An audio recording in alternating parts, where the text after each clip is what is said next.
second. God, I'm proud of myself. Every time it's like crazy, crazy stuff happening. Last time we had Steve on, and then his microphone wasn't working. Okay, let me close this one, and then let me make sure that I don't close anything. Okay, I think we are on. I think we are on. Okay, awesome. So, hello everybody. Um, so, how many of you are excited that we are seeing Margo here today? Type in the chat, okay? What I'm going to do today is Margo is very busy right now because, as some of you know, the Remembering Tigers Kickstarter is ending in 24 hours. We'll talk a little bit more about that. But Margo is super, super busy, so I'm super thankful that she's coming into today's live and speak to us for a few minutes. So before we begin, okay, type in the chat if you like tigers. Type yes, okay?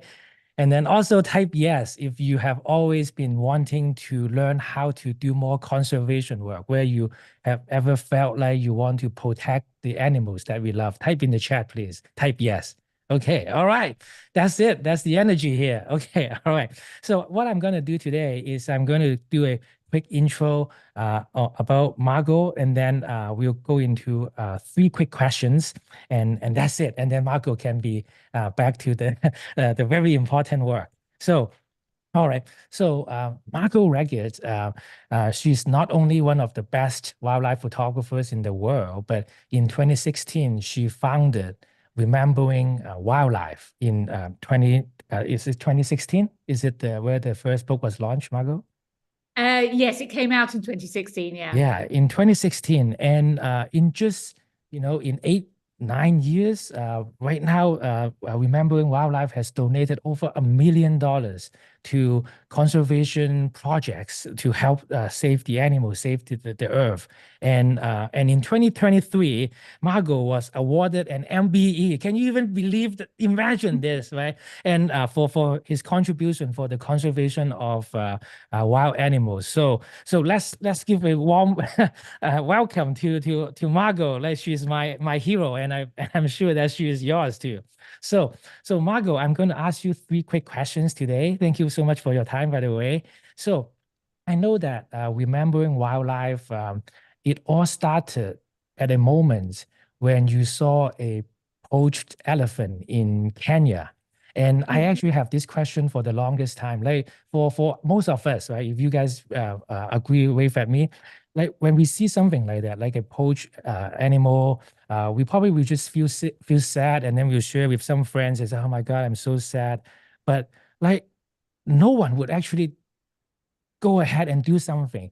So and Margot, after that, she actually created Remembering Wildlife, and it's $1 million raised, and doing all this, and it was just fascinating if you think about that. So I want to see if Margot can bring us back to that moment in Kenya when you saw that. Like, what was going in your mind, and how did you come up with this idea, and what were the obstacles? There's a lot of questions, but like, if you can tell us, because I'm just so fascinated by that.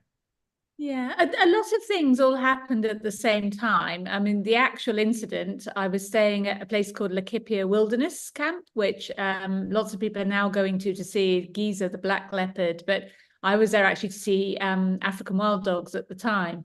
But we were woken up at about 4 a.m. by the sound of a lot of hyenas going crazy. So we knew something big had happened, and we didn't know what.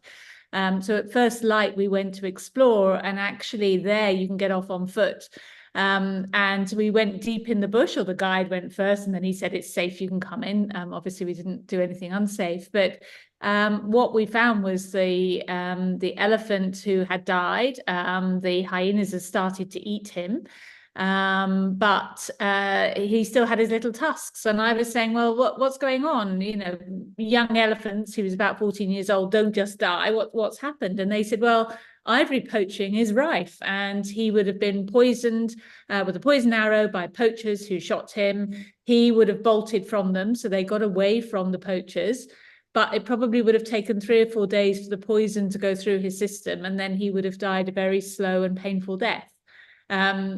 And I was just, you're clutching your heart. That's how I felt. I just was so upset and so angry. I'd been photographing elephants the day before, and I just had this feeling. I was like, no, I'm not having this. I'm not having it. This is not acceptable. And I just filled with this rage and thought, you know, what can I possibly do?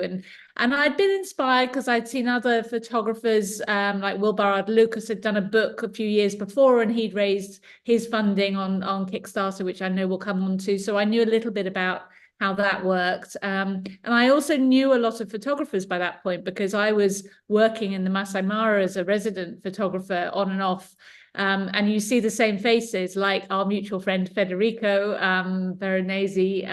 So I knew him, and I knew quite a few other photographers. So I started to formulate this idea about a book with lots of photographers, because I figured if I did one just by me, no one would know who I was and we wouldn't sell the book. But if I got lots of people like Federico and Jonathan and Angela Scott and Franz Lanting and Art Wolf to give me a picture each, that would be something that people would want. And so I started approaching people and said, you know, would you be willing to give me a picture? I remember sitting, I met Federico for breakfast after morning game drive at Main Crossing in the Masai Mara.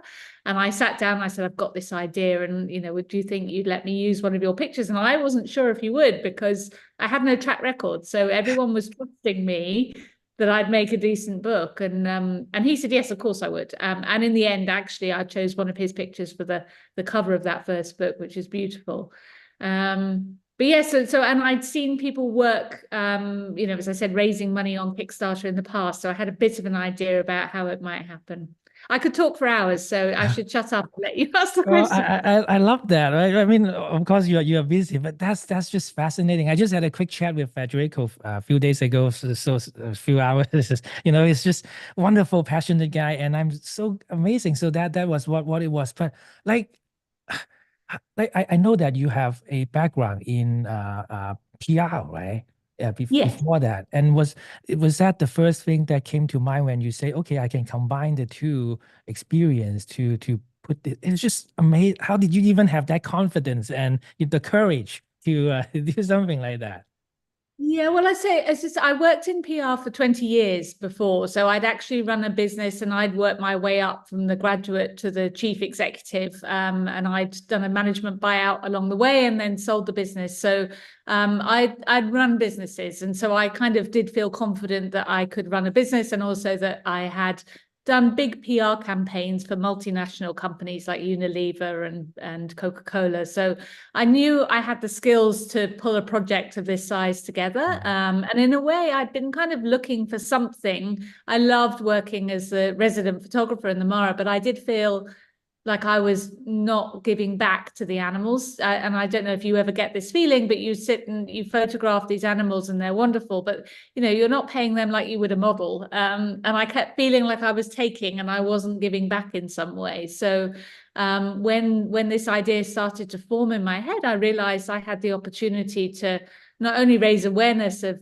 poaching, and at that time it was going to be a one-off book on elephants, but also to raise money for anti-poaching work, which is what I wanted to do. I was like, if I can stop one other elephant from going through the pain that this elephant has gone through, then I'll have achieved something. So that was my ambition. As I say, it was just going to be a one-off book at that point. That is so inspiring. And I have so much to ask you about the whole thing, but just to let you know that this is just amazing, amazing. And so okay, so thank you for letting us know about that. So my second question is remembering tigers.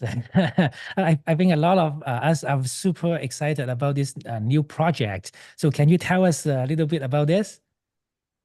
Yes, well, so this will actually be the ninth book. So as I said, Elephants was going to be a one-off book, but it sold out in like 2 months flat. And then that everyone started saying, what's next? And they haven't stopped asking me that since in the last 9 years. So now we make a book a year every year. And on the 1st of January, we announce what it's going to be.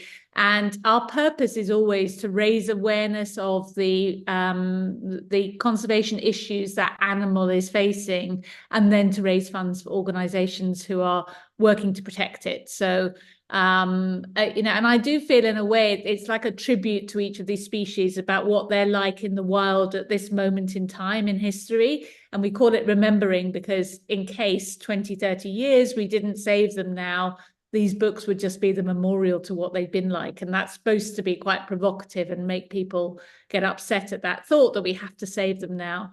So I keep going. Every day I'm lobbied by people suggesting other species that we should include. And clearly tigers deserve a book as well. You know, they're such a charismatic, amazing, amazing animal. Anyone who's ever seen one, you get a shiver down your spine when you see one for the first time.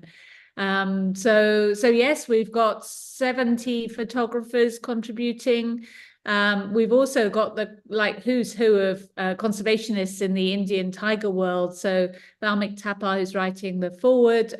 We've got Dr. Ulas Karanth writing behavioral essay for us. Belinda Wright is writing an essay about tiger conservation, and she fights a lot for wildlife crime. And so, yeah, I've just met some amazing people and they all have just embraced it. So I truly think our ambition always is to make the most beautiful book ever seen on the species. And I think the lineup of images and the conservationists who are writing the pieces for the book, it's going to be pretty amazing. That's fascinating, and I think from the audience, I did see some of the people who actually got accepted into remembering tigers, like Turkey, and then some other people too. So very happy. They're just so happy to contribute. And I think as a photographer, we always believe that trying to take good photos that evoke emotion, but then we never know what is the next step, right? And you really help the photographers to realize the dream to really save the animals that we love. So while we have the like a minute, let me just share the screen so that maybe we can talk a little bit about the Kickstarter, because for some of us the Kickstarter concept is new, so maybe we can go a little bit over. It's actually super fun if you can see my screen right here. All right, can you see the screen, Margo? Yes. Okay. Yes, I all can. right. So everybody, I'm going to share the link after the meeting. But if you just go to Google and search "Remembering Tigers," you should be able to see the first search is the Kickstarter here. So from here, right, you see this the intro video, and can you imagine? It's already $194,000 raised, and I think it broke the record this year, right, Margo? That Not yet.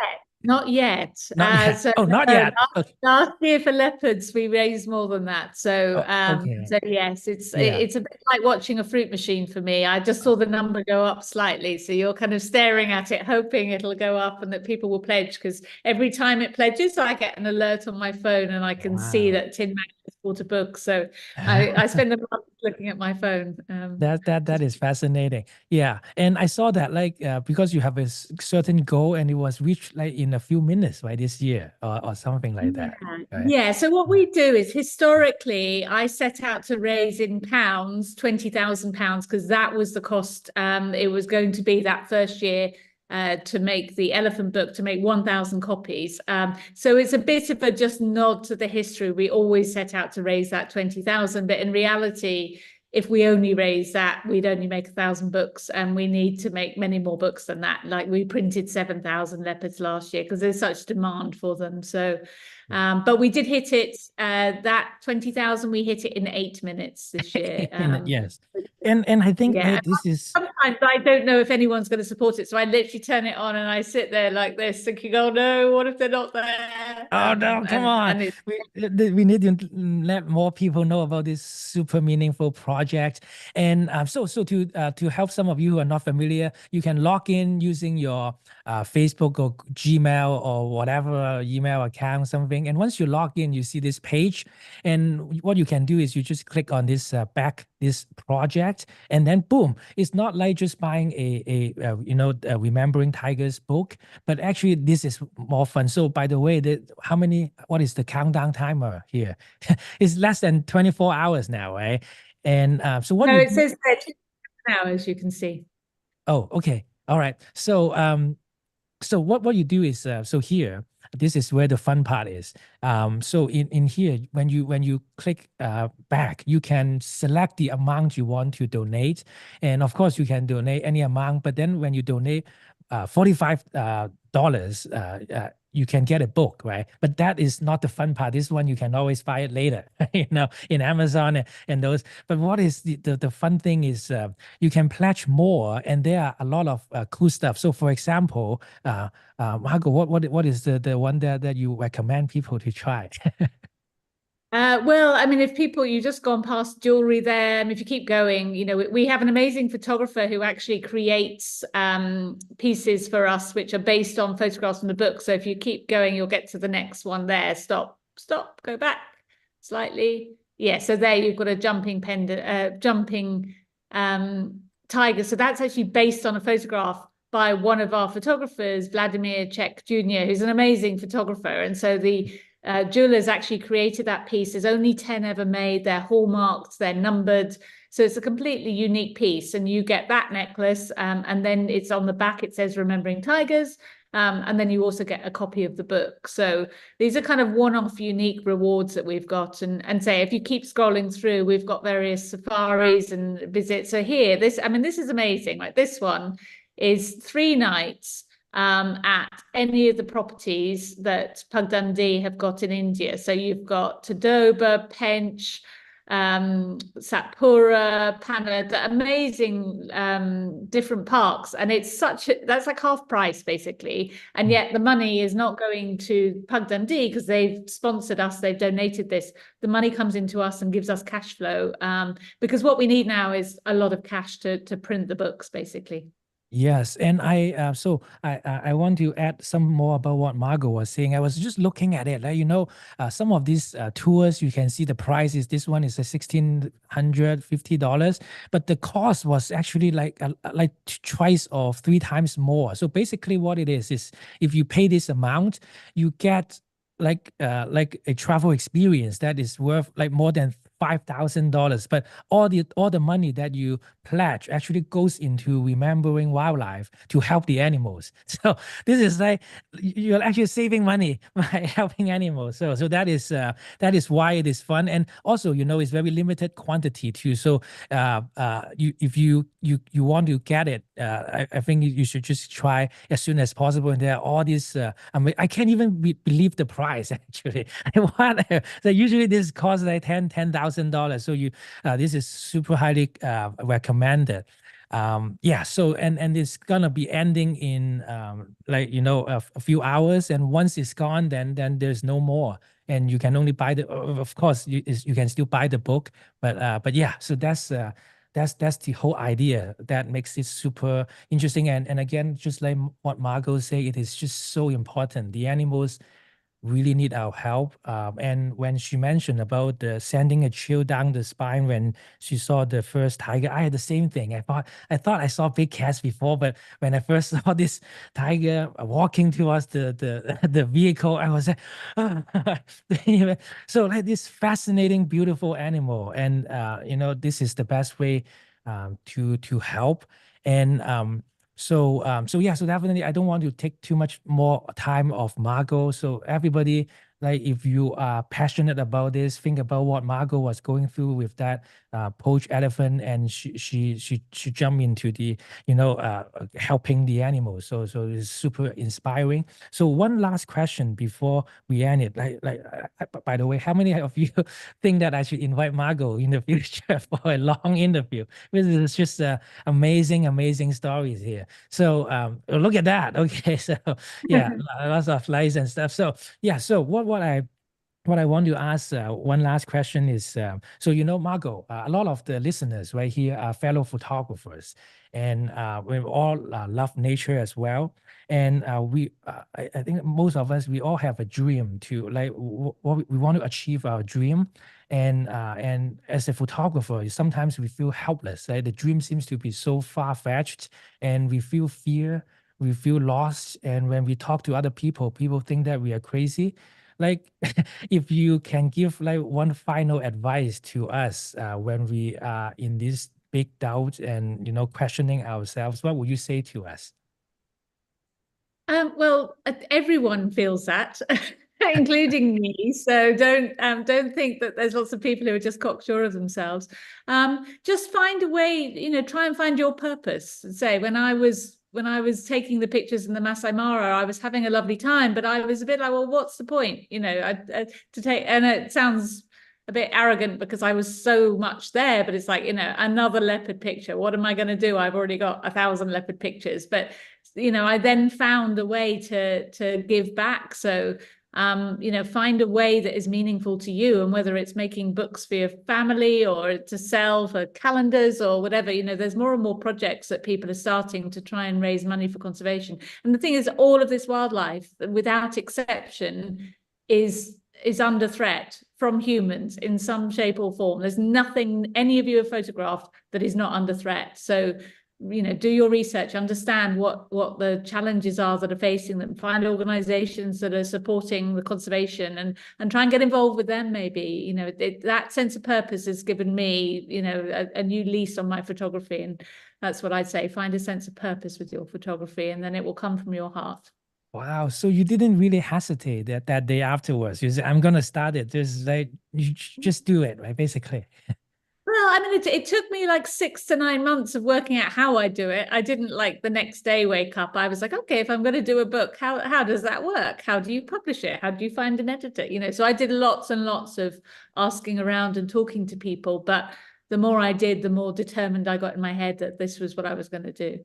Wow. Okay. So that's really good advice. So first, you have to have the courage to find your purpose. I think that is super important.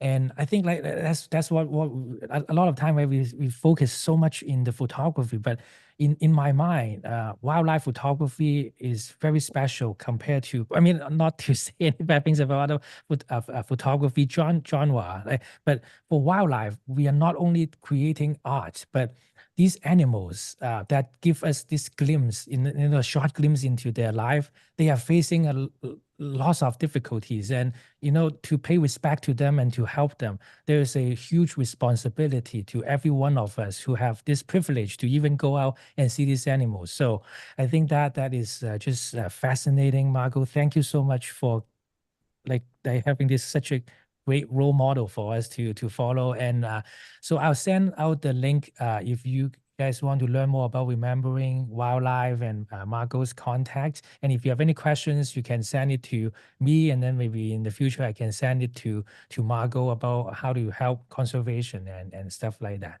All right. So Margot, thank you again. You guys enjoying this so far? Learning something? All right. So okay. So yeah, thank you so much. I'm glad that this is almost half an hour. So Angela, Jen, Susan. Okay. Okay. So a lot of people look at all these comments and stuff. So I'll send you all this, Margot, afterwards. So good luck. Hope that yeah. Again, reminder: we have to break the Remembering Lapis record, right? How much more money do we need to raise, Margot? Probably another $15,000 or so, and we've got 27 hours to do it. So let's see. Okay. If people buy some safaris, that will get us there. Oh, okay. Yes. Look at the safari. I mean, what are you waiting for? If you are thinking about going there, and this is really conservation, and yeah, and that's actually, this is why I decided to like, come on, Margot, come to have a talk, because this is the least I could do to the wildlife, and I feel so excited that I can be a part of it. So yeah, thank you once again, Margot, and see you guys. Have a wonderful weekend, and go to Remembering Tigers Kickstarter and share with all your friends as well, because this is just so important. All right. Okay. Talk to you soon. Okay. Okay. Thank Bye-bye. you.